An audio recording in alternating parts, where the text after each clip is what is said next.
The Vikings have to be one of the most enduring and tantalizing civilizations. They seem to appear in history as if from nowhere, wreaking havoc, exploring, and conquering. The Vikings set out as warriors, colonizers, and traders, reaching nearly every part of the world, trading with Asia, Europe, and North Africa, and even reaching the shores of North America. But what made these fearsome seafarers so successful? Let's explore the factors that helped the Vikings create the enduring legacy they still enjoy today. During the expansion of the Roman Empire, Scandinavia remained largely untouched. The lack of contact with Roman invaders was mainly due to the mountain ranges that made the area hard to reach by land, and the sea protected the inhabited areas. Because of this, the Scandinavians were unaffected by the fall of the Roman Empire and started to improve their agricultural and livestock farming while most of Europe was recovering after the fall of Rome. The Scandinavian boost in agricultural productivity led to a population boom, which caused issues in an area with limited fertile land.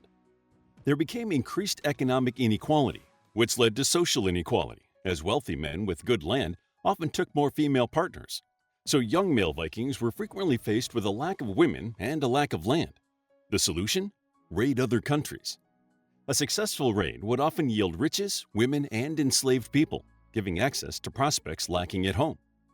The Vikings could also look for new lands to settle with their newfound wealth. With this motivation, the Vikings took to the seas, terrorizing and trading with most of the known world. But how did they become so successful at it? Although they were primarily farmers, the Viking culture lent itself to conquest. Their fatalist attitudes and religion centered around a glorious death in battle, making them natural risk-takers. Their mindset for raids and battles was kind of a death cult, which made them fearsome enemies, especially in Christian Europe, where different rules of morality were the norm. Old Norse specialist Jackson Crawford notes how Viking mythology contributed to their success as warriors, stating, "The choice isn't between living and dying, it's between dying badly and dying well on the day that you're going to die anyway." The contrast between the Norsemen and other people of Europe can be seen in one of the Vikings' first attacks on England, the Viking raid on the island of Lindisfarne. Lindisfarne was an island off the Northumbrian coast. For the locals, Lindisfarne was one of the most sacred places in England, and the Anglo-Saxons would often bring tributes to the monks who lived there. As the island was widely accepted to be holy, and therefore under God's protection, there was no need for defensive measures. To the Vikings, the island was easy pickings. The raiders were fearsome, but they weren't mindless warriors. They reasoned that these isolated and undefended monasteries, usually full of material wealth, were an obvious target. It can also be assumed that if they knew the place was defended by the Christian God, the raid's success was in that God's hands. If they managed to slaughter the monks and take their riches, it was the will of both the Viking and Christian gods. Many people in England thought the same way, with a Northumbrian scholar who was living in the Frankish kingdom writing to Higbald, the bishop of Lindisfarne, asking him, "Is this the outcome of the sins of those who live there?" and musing that it has not happened by chance, but is the sin of some great guilt. The Vikings rarely took on targets where the odds weren't in their favor. During the Viking age of expansion, they created a vast network which allowed them to pick their targets and strike at the most opportune moments. An example of this can be seen in the Viking raid on Nantes in 843 CE. The Vikings decided to attack on St. John's Eve when they knew that many people were gathering to trade and celebrate John the Baptist. The Vikings were fearsome attackers due to their fatalist views on mortality and desire for death in combat. Also, as the Viking culture venerated war and warriors, it stands to reason that they were armed to the teeth with the best weapons available. All free Viking men were expected to have a spear, sword, or axe, and a shield. In fact, some suggest that a Viking free man could be fined for not owning a weapon. Although historians still debate the extent to which Viking women were involved in warfare, as arrowheads and axes were also found in women's graves, it suggests that they were taught to use and may have been expected to carry weapons. After all, someone still had to hunt and defend the family farm while the men were off raiding. Swords were particularly important to Vikings and were usually only owned by the wealthier warriors. Their rarity meant that they often passed from father to son and given names such as Legbiter and Widowmaker.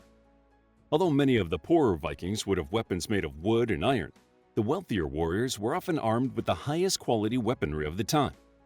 It was well known that Frankish swordsmiths made the best quality swords, so Vikings frequently sought them out.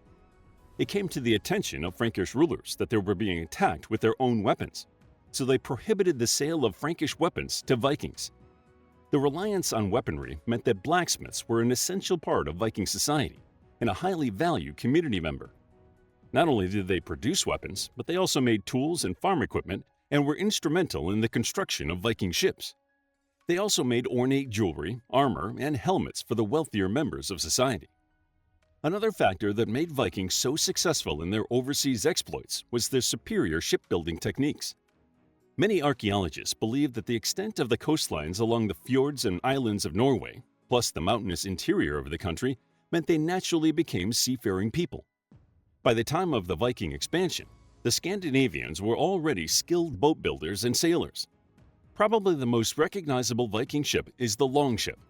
These warships made it possible to traverse the North Sea, as they were sturdy and able to withstand powerful waves and strong winds.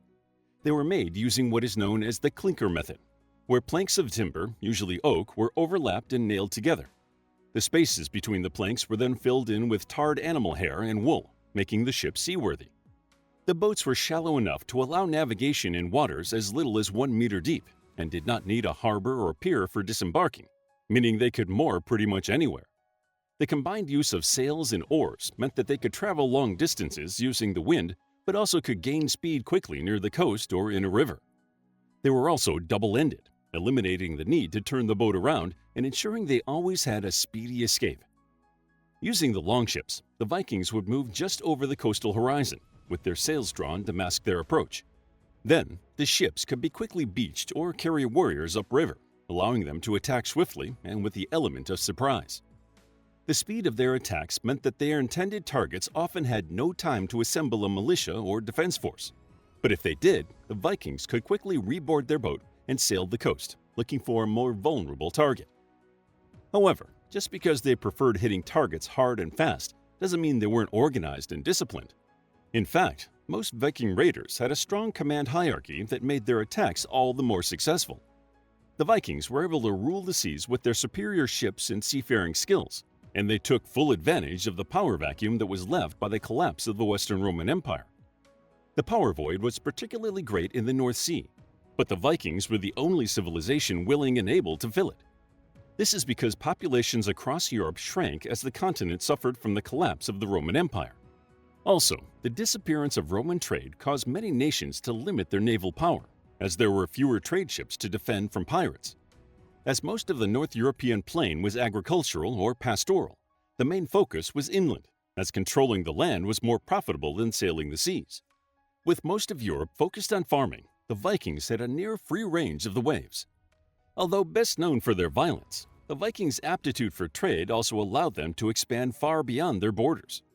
Again, their prowess in sailing and shipbuilding gave them a distinct edge when it came to trade. They usually used smaller and broader boats, called nars, for trading. These boats were better suited to holding cargo and navigating inland rivers. The Vikings were as shrewd traders as they were fighters, carrying a set of folding scales that they used to weigh coins to ensure they got a fair deal. They traded items such as iron, tin, wood, wool, fur, leather, walrus ivory, wheat, fish, and honey. They also traded enslaved people, which could have been Vikings who were being punished for murder or thievery, or Europeans that they captured during their many raids. In exchange, the Vikings bought foreign items such as spices, wine, silver, silk, jewelry, glass, and pottery. While the Vikings were opportunistic raiders in other parts of the world, they took the protection of their own trading towns very seriously.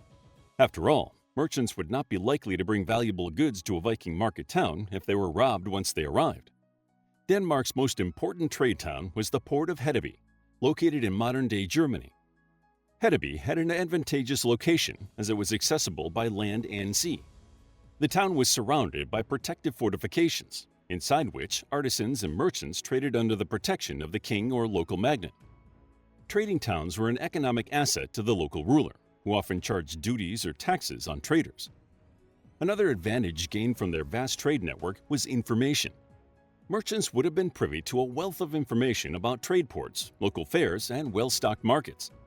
These merchants could sell or trade their information with the Viking raiders, or alternatively, do a bit of raiding themselves. Also, as skilled navigators, the Vikings took their culture to new lands, becoming the first Europeans to reach Greenland, Iceland, and North America. While their adventurous spirit and fearless attitude took them to new places, their farming skills helped them survive and colonize areas other nations may have deemed uninhabitable. The Vikings sailed the entirety of the North Atlantic, and evidence of a Scandinavian settlement has even been found in Newfoundland, Canada. How would you like to get a deeper understanding of history, impress your friends, and predict the future more accurately based on past events? If this sounds like something you might be into, then check out the brand new Captivating History Book Club by clicking the first link in the description. To learn more about the Vikings, check out our book, History of Norway, A Captivating Guide to Norwegian History. It's available as an ebook, paperback, and audiobook. If you found the video captivating, please hit the like button and subscribe for more videos like this.